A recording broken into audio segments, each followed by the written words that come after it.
Глава Якутии Айсан Николаев сегодня посетил открывшийся в Якутске фронт-офис «Моя работа». Офис является обновленным центром занятости и полностью выстроен под удобство населения. Здание находится по адресу Петра Алексеева, 19/3 в самом центре столицы. Фронт-офис будет предоставлять 15 различных госуслуг. Среди них поиск работы, информирование о положении на рынке труда, обеспечение и психологическая поддержка безработных. Кроме того, в офис входит молодежная биржа труда.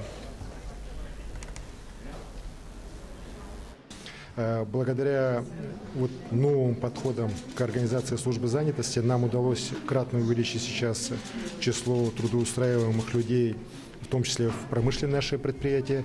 Сейчас хочу сказать, что все крупные работодатели нашей республики, это не только государственные организации, но и наши горнодобывающие, нефтегазовые компании, они все уже подают свои вакансии сюда через службу занятости. И жители Якутска могут абсолютно спокойно трудоустраиваться и трудоустраиваются такие организации, как Алрус, Якутскэнерго, Колмар, наши нефтяные и газовые компании. Это очень важно, это очень нужно.